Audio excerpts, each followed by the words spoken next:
Hey, what's up guys and welcome back to Anime King 2, and today I'm going to be giving you part 14 of What If Naruto was sent to the Marvel Universe. Remember to get this one to 100 like as usual, share this to all of your friends in social media platform, and also guys, remember to stay tuned for the rest of the channels. Yes, I indeed have 4 of them guys, Anime King 2, Anime King 3, and Anime Prince, which I post What If on every single day. Yes, you heard that correctly, every single day for you guys to enjoy. All links will be down in the description, so go ahead, check them out, and yeah, enjoy. So without further ado or wasting more time, don't forget to turn on the bell notification to see exactly when I post.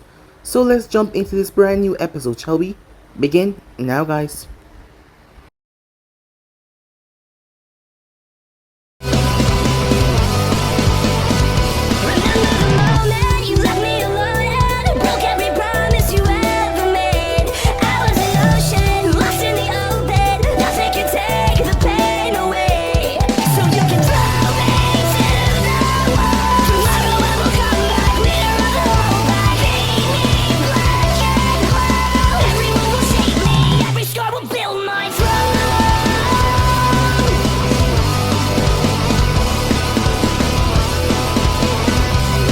So the last time we left off, Natasha and Jess were able to sort things out. However, Naruto saw that everything was okay now, so he decided not to ask, because they even seemed to be getting along better. As Naruto also brought Jessica towards the Stark Mansion, as Tony checked her out, as she was one of Naruto's girlfriends. However, the time was interrupted as Stain arrived. Naruto turned into the bodyguard and shook the man's hand, planting a chip on him in the process. As he spoke to Tony, he tried to break Tony down with his words, speaking about his father. His father's obsession with Captain America forced him not to pay much attention to Tony when he was younger. However, Pepper gave Naruto the phone to make sure that she could call Tony and speak to him. Her words alone were able to cheer him up, pissing off Stain as he was rather angry, seeing that Tony was not going to start up the weapon manufacturing anymore. So Stain was going to take the more deadly route now, to ensure that Tony dies. Naruto went and he paid Hill a visit, alongside Nick Fury, as Naruto couldn't believe that they still haven't found the captain yet, so he decided to give them a little more information for them to go on. As quickly Coulson went on the detail to try and find where the captain was located. It did not take long for Stain to make his move, as him and Tony was fighting. As Naruto did not intervene, this was Tony's moment for him to show what his suit can do, so Naruto stay and watch. As they watch the thing play out over there, if it got too bad, Naruto would intervene, but not now. As Tony was able to bring him down, Tony ended up using the jet explosives to cause a massive collapse. It damaged him and his suit was out of commission for a long while, but still he won. Yes, Tony came out on top as Naruto went down there to congratulate him. Once that was said and done, Tony had caused a lot of commotion. That is where Nick Fury came in as he greeted Tony. He was in his house already. As Nick Fury handed him a file, Naruto came by sometime later. The file had description on the members as Naruto was not on said file. As Tony was shocked when he found out that they were aliens. Naruto knew of them of course, but he hasn't really visited any other planets. But he knew that they were out there, not to mention the creed.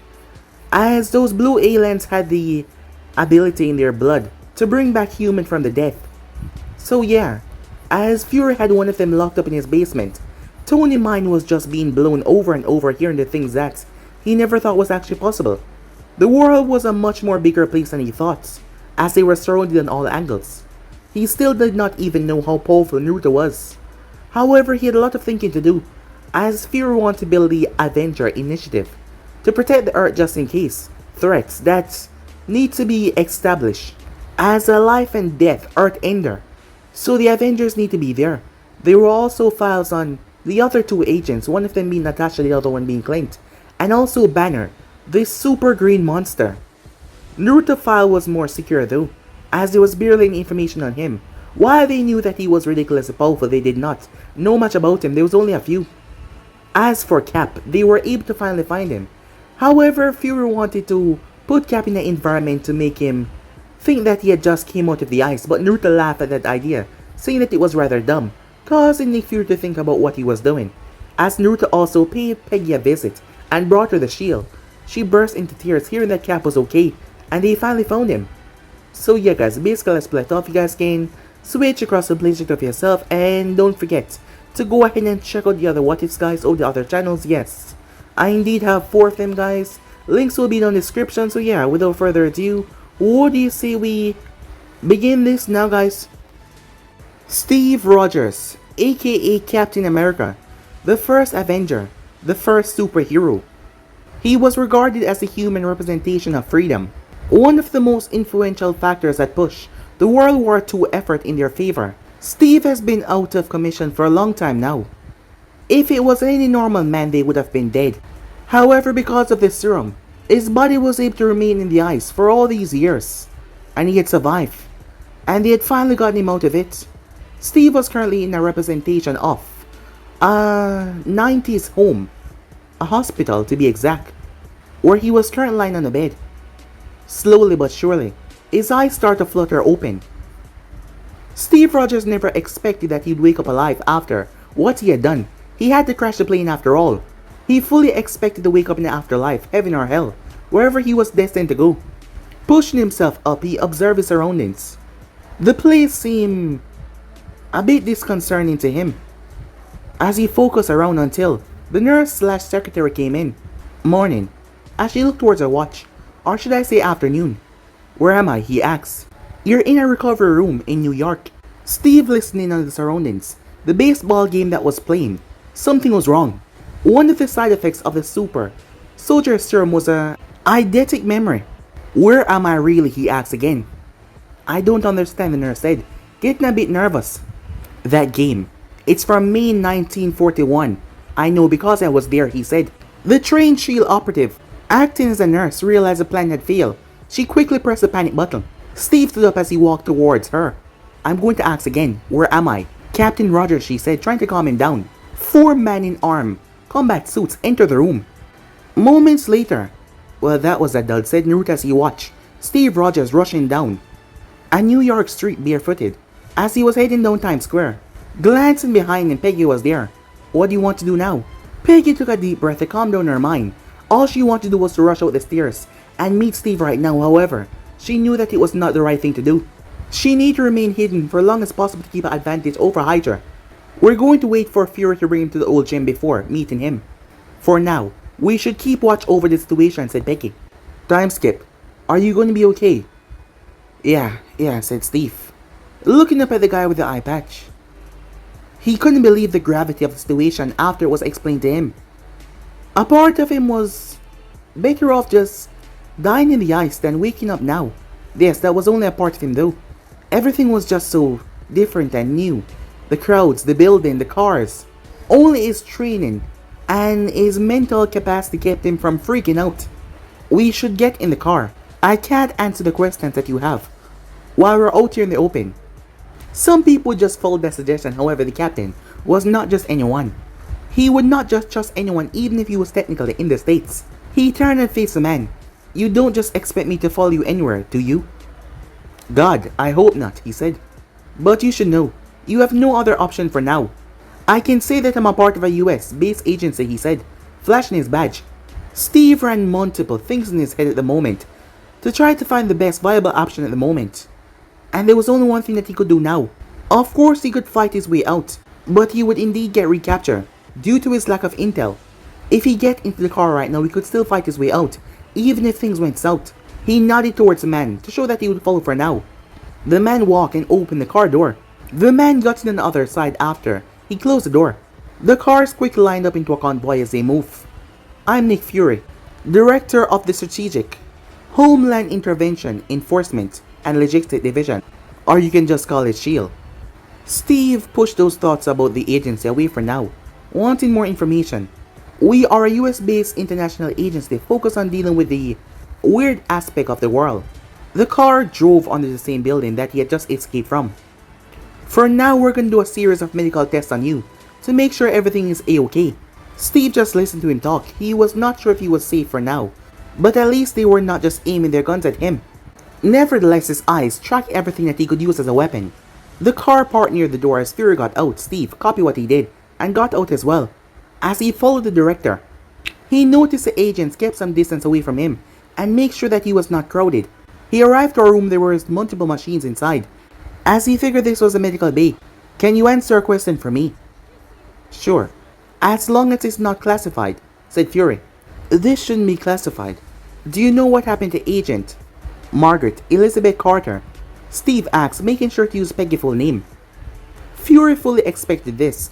Almost everyone knew about their romance. Hell, some production companies tried to make a movie out of it. Former director Carter was one of the founding members of S.H.I.E.L.D.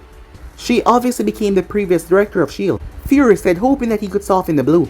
She retired almost 8 years ago. 4 years ago, she was diagnosed with Alzheimer's. She died on November 20th, 2007.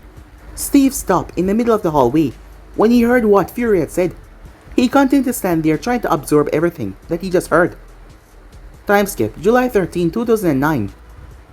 This is a restored 1950 boxing gym.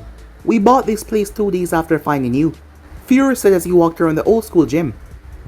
One of my guys had this place fully restored and placed a full functioning apartment on the top floor. Fury had to give it to counsel. The gym was looking immensely good. There are 3 agents next door who are going to monitor you for at least 3 months. Steve waved off what Fury just said. He was too busy looking over the place as he noticed the many cameras mounted on the corner of the ceiling and the walls. S.H.I.E.L.D. really want to keep a good eye on him. I'm going to leave you to it, said Fury as he started to walk off. Just press on the big red button in each room if you need anything. Your briefing schedule is on the dining table upstairs. Fury had arranged some agents to meet and teach and guide Captain through modern society. They would focus on everything that would help him adapt faster. Technology, finances, modern history, everything that had to do with social media and everything. Fury had checked if none of them were undercover Hydra agents. He had to be 100% certain. He had to be subtle though, as he couldn't have anyone find out anything too soon. Fury, before you go, where's my shield? Steve called out. If there was one thing that you could use to symbolize Captain America, it was the blue, white, and red vibranium shield. It had been with him since he started to do missions. Well, about that, we did find your shield, but one of my individual contractors borrowed it while you were still in a coma. Steve raised an eyebrow. He liked to think that he could read people well enough, and according to what he was reading right now, Fury would not trust people not in his organization, especially with something as rare and important as his shield.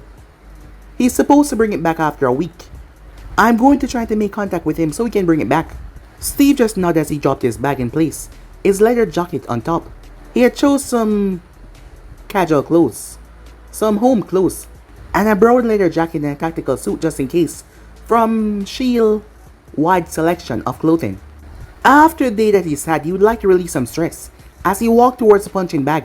Hell, from his perspective, everything from fighting Red Skull to waking up in the 21st century, it all happened within a week.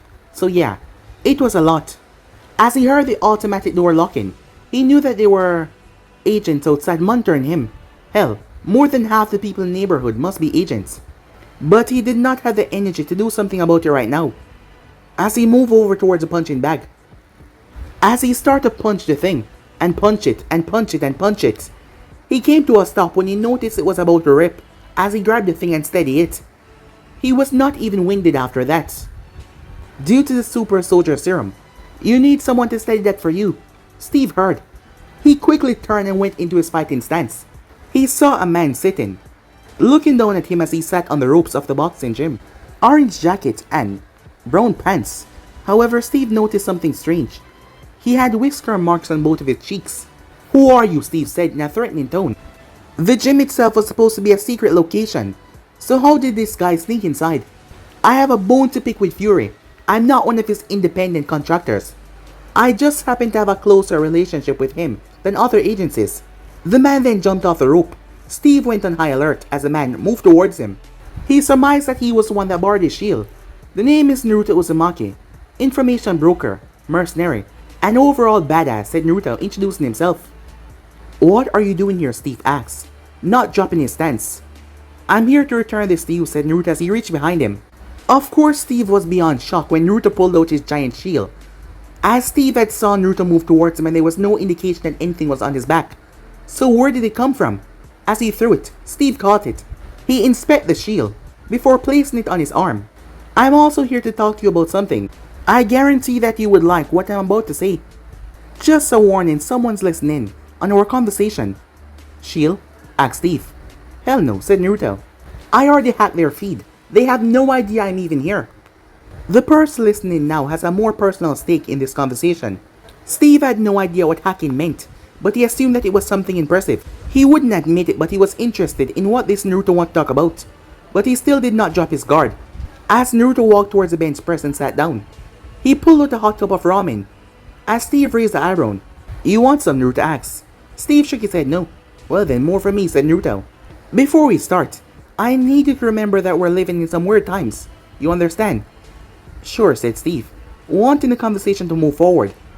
"First of all, you should be wary of everyone around you. Not everyone that acts like your friend is your friend. I can't tell you what I'm talking about until you're used to the 21st century. But I can tell you some names that you can trust in S.H.I.E.L.D. Nick Fury, Miranda Hills, Natasha Romanoff, Clint Barton, Phil Coulson, and Sharon Carter. It's your choice if you're gonna believe me." One of those names struck something with Steve. "Sharon Carter," he said. "Got that, didn't you?" said Naruto. "She's the grandniece of Peggy Carter herself. Tenacious girl that one, she followed her aunt's footsteps, even against her mother's wishes." Steve couldn't help but smile when he heard the description of Sharon Carter. It looked like Peggy lived one way or another. Thinking about her brought down his mood though. Peggy Carter never married. Some people thought that she was too focused on her job, but she just couldn't move on from her first romance. Apparently a guy that didn't even show up on a date. Steve had no idea why Naruto was telling him this, but he winced as he heard about the dance he missed. If he was the kind of person that cursed, he would be cursing up a storm towards the Red Skull right now. Her love story was almost made into a movie. "Why are you telling me this?" "Because she's alive," said Naruto. Steve froze hearing that, as he wondered if this was some cruel joke. "What did you say? That got your attention, huh?" "Well, yeah. She's still alive. There are some circumstances that can't be talked about right now, but yes, she's here. You want to meet her?" said Naruto. Steve was shouting at himself to say yes, but it was like something was not making him find his voice. With everything that happened to him so far, it finally started to hit him with full force. This psychiatrical and emotional strain of knowing about everything and how things had played out. It left him speechless at the moment, the most crucial moment. "Well, it looks like you don't want to. I guess I'll see you around then," said Naruto. Steve didn't understand sarcasm, or at least he did not get it from Naruto's tone as he started to panic. Naruto was about to leave until a boxing glove slapped the back of his head. Steve was not the one that threw it as he turned, following where the glove had came from, his eyes widened in shock. Peggy had been listening from the apartment upstairs. She and Naruto had sneaked in, as Naruto had set all the rooms in the apartment on loop, so every room to the S.H.I.E.L.D. agent seemed like they were empty. Most of the time Peggy appreciated Naruto's joking nature, but this was not one of those times. She couldn't believe that she let Naruto soften things up first, knowing how much he loved to prank people. Peggy moved towards him, as Steve had to reach out and ran his thumb across her cheeks, making sure that she wasn't fake. His voice finally came out. How? How what?" she said. How is this possible? Don't get me wrong, I'm ecstatic to see you're alive. But how are you so young?" "Are you saying I'm old?" she asked him, raising an eyebrow. "We're both old," said Steve. As Peggy chuckled at that, she gestured towards Naruto. "He visited me in my hospital suite one day, and he gave me an offer I could not refuse. He told me that he knew that you were still alive, but since I was basically dying, he offered me a deal. I was gonna be his final test dummy for an experiment that he created. It would basically make me younger and turn me into part of a super soldier." "Wait, he knew I was still alive? How?" said Steve. "Let's just say he's weird. You will know more about it in the future." "Hey, I'm not weird. I'm unique," said Naruto. Peggy walked into Steve's arms and hugged him as he reciprocated. "You know, you still owe me a dance," she told him as this brought a smile to his face. "I know. We should probably reschedule after. Fury released me from my house arrest," he told her. Hearing that name, she remembered. "Speaking of Fury, you can't tell anyone that I'm still alive, or that I met Naruto." "Why?" Steve said, confused. "I'm not gonna tell you right now. You should just use your downtime to enjoy the time. We're going to tell you in the future, so you should not worry about it for now." Steve nodded. He was gonna let his future self deal with the problems. Peggy, just call me if you need to go, said Naruto. I need to take care of something, he said as his own way to give them some privacy. Peggy smiled at him as she rested her head back on Steve's chest.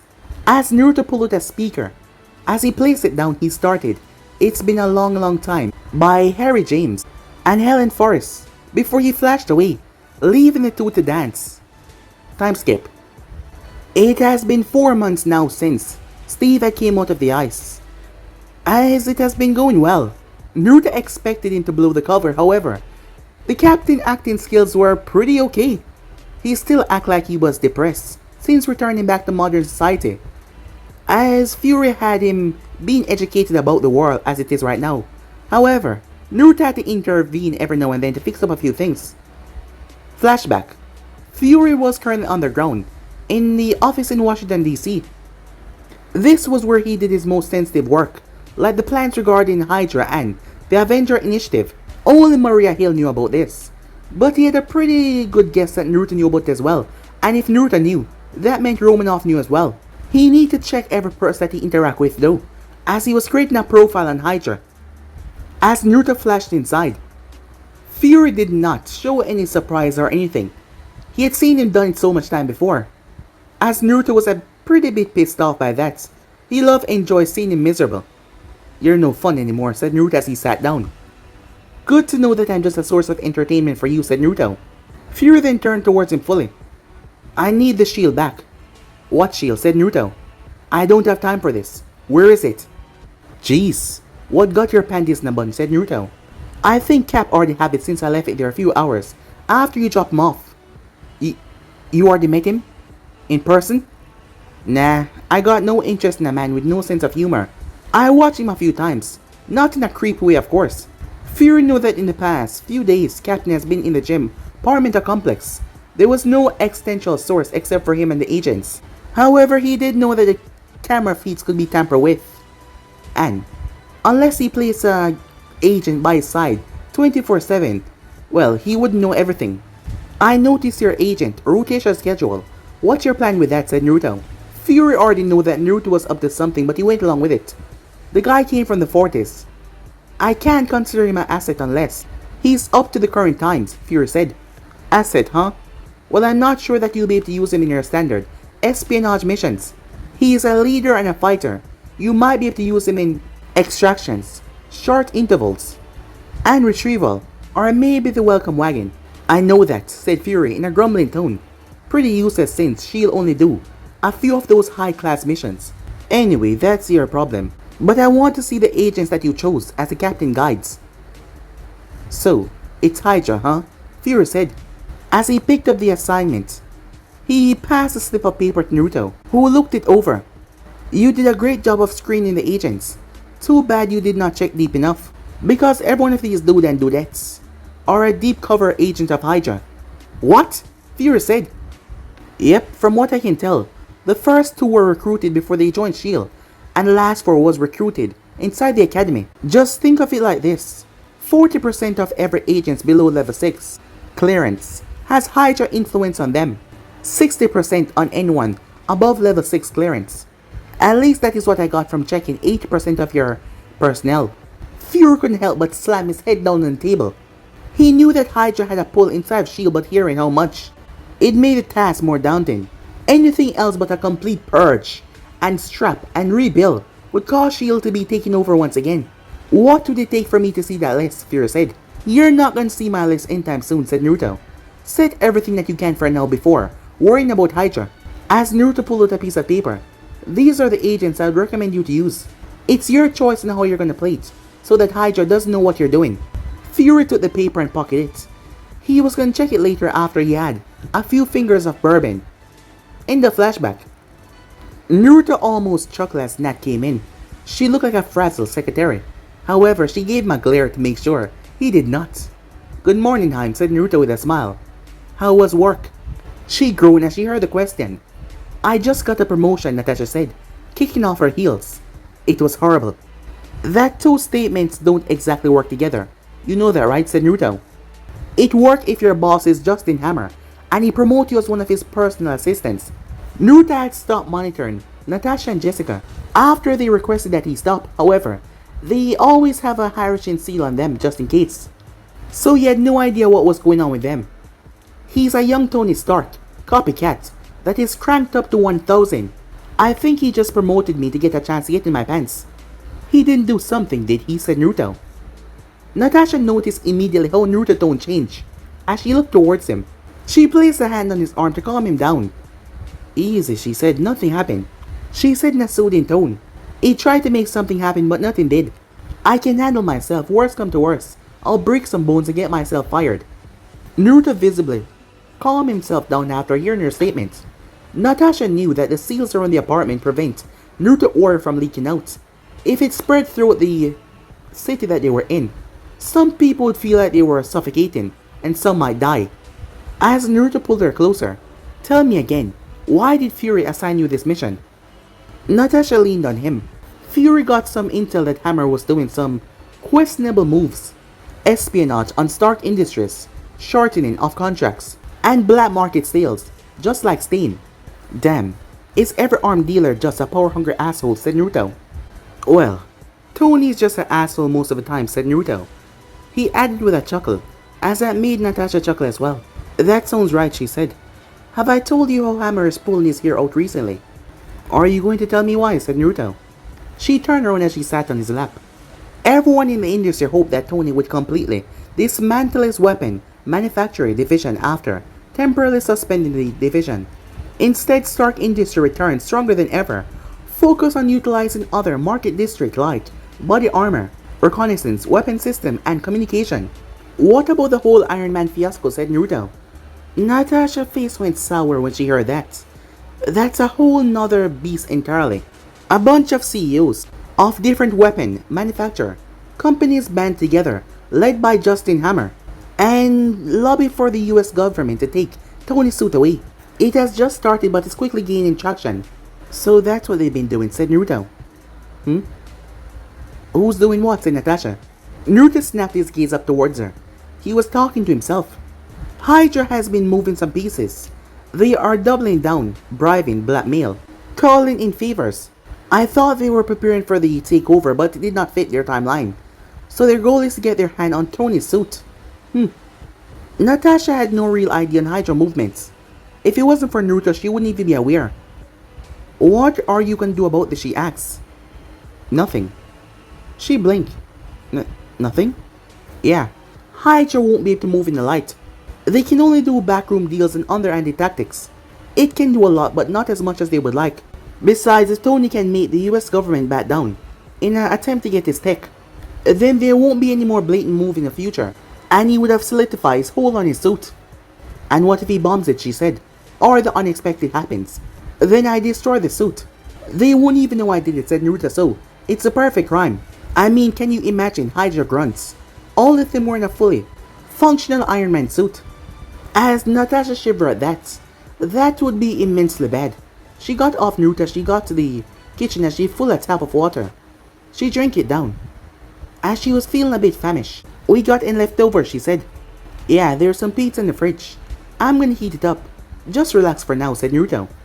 By the way, Tony is gonna be looking for a bodyguard assistant for Pepper anytime now, said Naruto. He's gonna hire an assistant for his assistant, said Natasha. Pepper is gonna retire in December after their wedding. Why December? Tony's gonna get married on December 16, same day as his parents' death. He wants to replace the memory of that day with something better. As Natasha looked towards Naruto strangely, as Naruto chuckled, I know, right? I can't believe he has something like that inside of him. Why are you telling me this, she said. Because I want you to tell Fury about it, said Naruto. Just imagine what could happen if you took on that assignment. As Natasha thought about it. It seems like a good idea for sure. Time skip. November 23, 2009. Both Naruto and Eric were currently in an abandoned warehouse in the upper city in Colombia, as they were here to dismantle a drug cartel that has been mingling with human trafficking and several other things. They were moving their way up, and the both of them were here to erase it. Eric was cleaning his gear as he heard Naruto walk in. So, 3 months left before the return of the prodigal son. What's your plan after this, said Naruto. Eric froze in his seat. He honestly forgot about that. The monthly missions made him forget about taking over Wakanda, and forcefully changing the world order. He looked up towards Naruto's lean-on doorframe.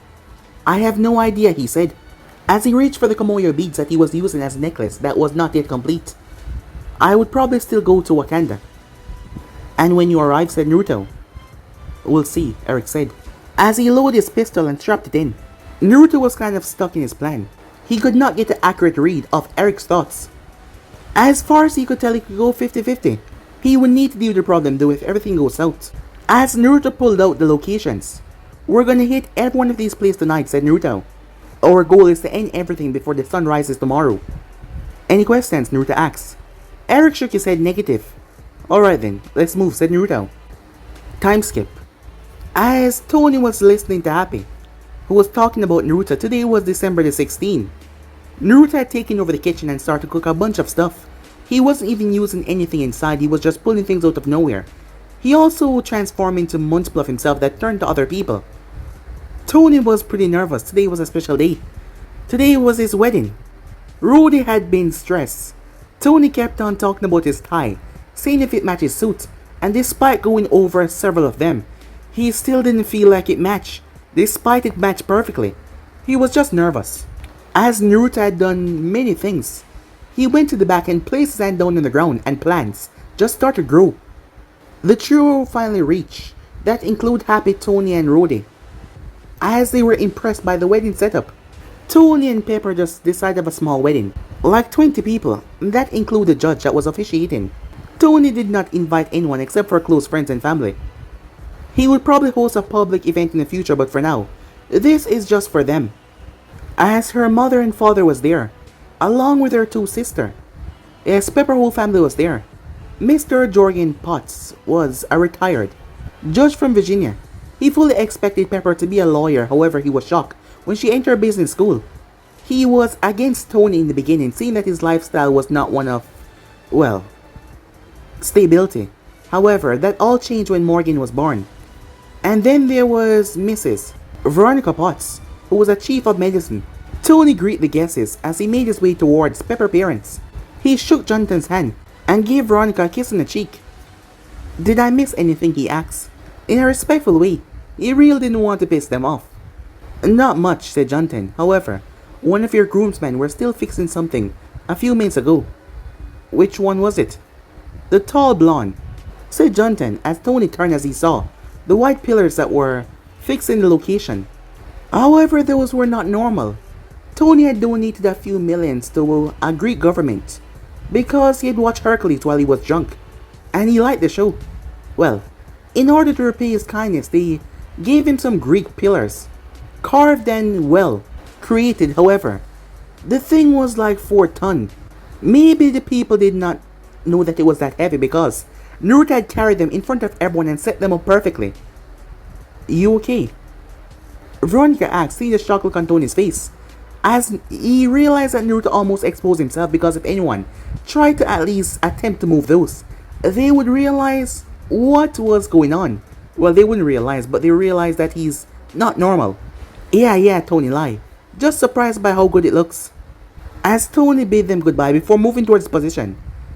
A few minutes later, Rudy, Happy, and Naruto arrived. Classical music started to play on the speakers. It's showtime, said Tony. As the wedding proceeded, Morgan was the first, as she was a flower girl, wearing her beautiful white dress. Behind her was a robot that Tony had built in the 80s, the first robot, as it was carrying the rings. His name was Dumb E, as he was followed by the bridesmaid and the maid of honor. It was then that Tony saw her, and his heart seemed to just skip a beat. Escorted by her father, she was dressed in a pure, white lace dress that perfectly complemented her skin, as a diamond on the dress made it seem to shine like stars. As she tied her hair up, 2 bangs coming down, lying inside of her face. There was a good thing there was only a few guests, seeing that Tony's eyes were wide and his mouth was open, just to show how spectacular she looked. She walked up towards him as Naruto stood there with a smile on his face, watching the whole thing proceed. When the time came as Tony cleared his throat, he went on with a long, little speech that he had wrote. She's been here for 7 years with him now, and she saw all the crazy things that he has done, so she might be a bit crazy as well. However, that was part of the reason why he loved her. There were so many more, which he explained. It actually brought tears to Pepper's eyes. Today was a immaculate day. As the judge stood there, as Pepper carried on her speech, yes, he's done a lot of things, and yes, a lot of things that make him seem crazy. But maybe he was right. She was a bit crazy, as her words perfectly matched what Tony said, despite neither of them knowing what the other was gonna say. After their vow was done, the judge asks the question that everyone was waiting for, despite everyone already know the answer. I do, Tony said once his name was called. The judge in turn, do you, Virginia Potts, take Anthony, Edward Stark, to be your husband, to have and to hold from this day forward, for better, for worse, for riches, for poor, in sickness and in health, to love and to cherish, until death do you part? She opened her mouth, boom! Naruto stood in the way as the pieces of debris slammed right into him. However, none of them harmed him, but he did step in front of Pepper, protecting her. The couple was instantly moved, as Tony stepped back wondering what the hell was going on. The pillar had exploded. People were confused and moving and scrambling out, as Rudy and Happy quickly moved into formation. You should suit up, Tony. We got company, said Naruto. The couple still seemed to be in shock. Why are they trying to kill her, not me, said Tony, seeing that it almost hit Pepper. They're not trying to kill her. The shot was a little off, said Naruto. Deliberately missing her an inch or two, said Naruto as he narrowed his gaze. Do you know anything about this, Tony said, asking Naruto. No, not really. But I have a guess. I'll tell you when I have something concrete. That was when an explosion went off at the front of the house. Go suit up, Tony. I'll protect Pepper and everyone here. I'll take them to the basement. Tony nodded as he started to move off. However, Pepper grabbed his wrists. I do. What? I said I do. So we're married now, she said. And since I'm your wife, I get to order you around. I'm telling you to kick the asses of the assholes who ruined our wedding, but come back safe, she said. Tony flashed her a smile as he leaned and gave her a kiss, before he rushed off toward the suit. Damn, Pepper. Not even 10 seconds in, and you already have Tony by the balls, said Naruto, in a joking fashion as he led them all to the basement. Meanwhile, Hydra has been in a steep decline for the past few years since the goddamn Ninetales was screwing everything up. They had to unload a lot of their asset and burn a lot of bridges to keep themselves afloat. They also had to go deeper underground than ever before, even deeper than when Captain America defeated the Red Skull. Communications between cells dropped by 99%, while divisions dropped by 90%. They had to scrap or halt about 90% of their projects. Overall, the Ninetale alone pushed their projects back by at least 5 years. The lack of communication was the number one reason why Pierce had no idea that there was an operation going on to reveal Hydra. To be fair, there was a possibility that he would not know that there was a threat out there to reveal Hydra, even if he was working at 100%. Pierce dropped everything though the moment he heard the Winter Soldier was thawed out. He had tracked down everything and led back to Strucker, Sergeant James. Lieutenant Barnes, aka the Winter Soldier, was their most old and effective asset. He had accomplished hundreds of missions over his 50-year tenure. He had a 90% successful rate. Naturally, this high-profile asset was given to Pierce, one of the 3 leaders of Hydra. Before the Ninetale arrived, everyone requests for the Winter Soldier need to be go through and approved by him. But with the appearance of the Ninetales, contact between the Hydra leaders were kept to a minimum. That is why all the leaders could thaw out the Winter Soldier as long as they completed the checklist. He really should rethink that weak-ass requirement. Pierce quickly got out of his car after security detail opened the door. Its security detail was made out of a SHIELD strike team. All of them were loyal Hydra agents. He walked inside of a nondescript building and he headed straight towards the top floor. When he got to the top floor, he went towards the janitor office, as he accessed a secret elevator that led him straight underneath. As soon as he got out, there was a setup that was similar to the NASA Command Communication Center. 25 operators were inside monitoring. He looked around as he tried to find the man in charge of this stupid operation, but he could not see him. Ask around for a Strucker. I want to talk to him, Pierce said. The security nodded as he quickly went to follow the command. As Pierce made his way down, looking for the sergeant, monitoring, the Winter Soldier vitals, and also head camera. The feed was showing the Winter Soldier walking up a field through a live vegetation. Anything to report? Pierce asks. Nothing, sir. Everything is going as planned, the operator said. Pierce glanced towards the other monitors to check what was happening, as he saw the agent rigging what he assumed to be a car bomb. Strucker then finally approached, as Pierce turned towards him. What the hell were you thinking? Strucker ignored him as he took a moment. He already formulated his argument the moment he was notified that Pierce had arrived. Hydra is in decline. Some might think it's just a temporary setback, but we will not survive like this for too long. A Hydra might survive after cutting off one's head. However, what will happen if it starves to death? No cutting off the head there, said Strucker. Yes, we're in decline, but what does it have to do with this mission? Power. It's always power. Isn't that the ultimate goal? We want the power to rule the world, Strucker said. To make it better, one way or another. And for that we need all the power we can get. But since that damn fox showed up, we've lost a lot of our power. We already start to lose our hold on the underworld. Our representation is in tatters. We're getting mocked in the shadows. We need Stark's armor to get our influence back. You know that we're already in the process of acquiring it, said Pierce, as he was talking about the US government, about confiscating Tony armor. Of course the tech would get lost once they took it away, and Hydra would get their hands on it. Either way, it's your job to make something like that. And who said that we don't have the prototype, said Strucker, confidence in his tone.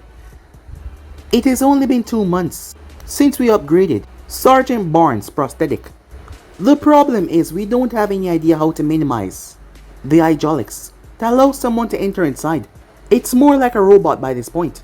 Aside from that, we have no idea how to produce enough power to power everything. Even Sergeant Barnes' prosthetic can only last for about half an hour of heavy use before it needs to recharge. And it also has far less power compared to an actual suit.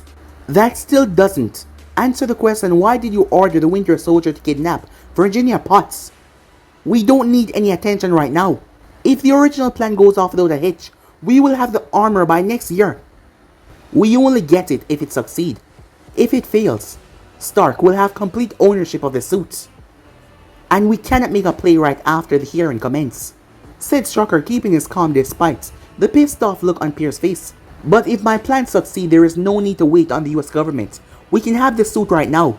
If it fails, we can still work on your plan for next year. As for doing it at your wedding, it's simple really. They dropped their security at the house down to a minimum. Of course there's a chance he could reveal us, but it's a risk that we have to take. Pierce's mind was moving a million miles per hour, trying to adjust everything in his mind and process everything he was just told. Let's see what happens. For now, give me a rundown of what they're gonna do. Well, as you know, Stark and Potts are having their wedding today, Strucker said, ignoring Pierce's little threats. Sergeant Barnes is going to fire a live round during their wedding, which should be happening in the backyard. This should cause everyone to panic and run towards the front gate. A 24 attackman team would ram the door with a car bomb. This team will act as a diversion for Iron Man. They're all equipped with a EMP grenade that should theoretically slow him down, if not outright stop him. It doesn't matter if it works or not, they will need to hold him up front while Sergeant Barnes get his wife and extract, and it's game over from there. Pierce moved back towards the operator that was monitoring the window, looking towards where and what could be seen from the Winter Soldier, as Strucker was not too far behind. Barnes was already looking down his scope. It was a shame that they did not implant him with their cybernetic eye feed. They still couldn't figure out how to increase the battery life. However, it could increase the user ocular powers for at least 3 hours. When is he gonna take the shot? I don't know. I just told him to cause a commotion that will push them to the front, said Strucker, as Pierce nodded. They watched him. Something strange happened. They weren't sure, but one of the groomsmen reacted. A second after the shot was fired, he turned and the debris blew past him. Wait, it actually stopped at him. Something strange had happened. He focused, and it seems like he was looking directly towards Barnes. But how? He was 1.5 kilometers away. He has an enhancement with him. Did you know that? Pierce said, looking towards Strucker. It seems like Tony had an enhanced human with him. No, said Strucker. He did not know of this. As he looked towards the agent that took Tony and Pepper away, It seems whoever this is, he has enhanced senses. However, that would not be able to stop the super soldier. That's more than enhanced senses. He also had increased speed and reaction time if you were able to move pots away.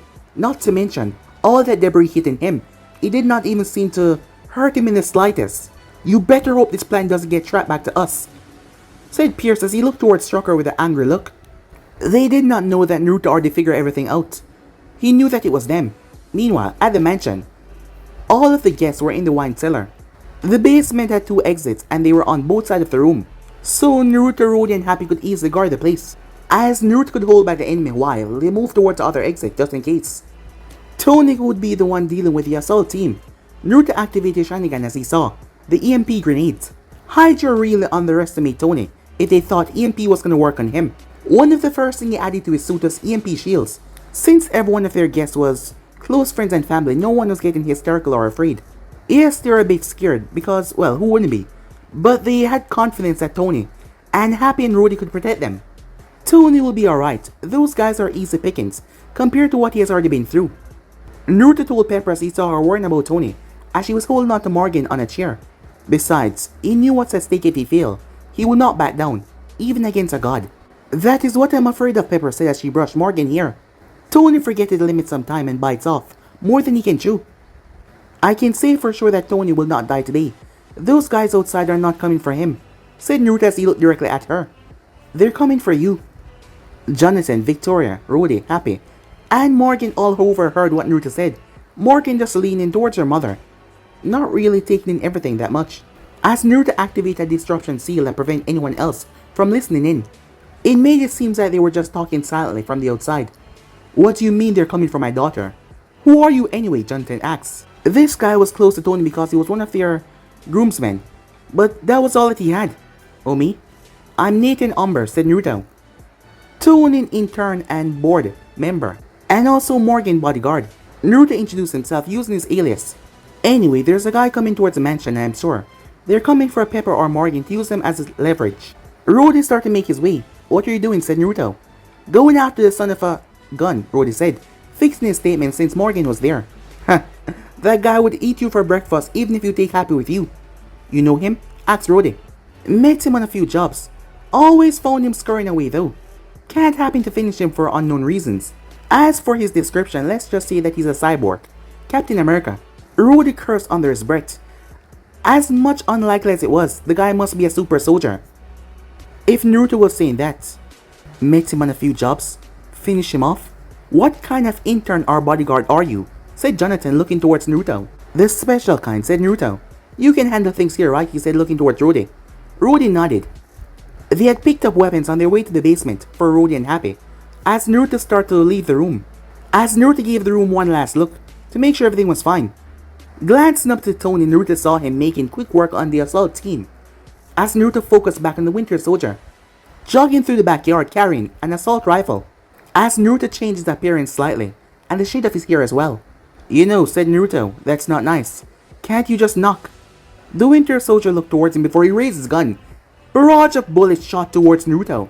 Naruto decided to play along as he jumped behind a pillar, allowing him to finish the whole clip, as Naruto saw the camera on top of his head. After 31 shots were fired, Naruto peeped around and saw the Winter Soldier rushing towards him.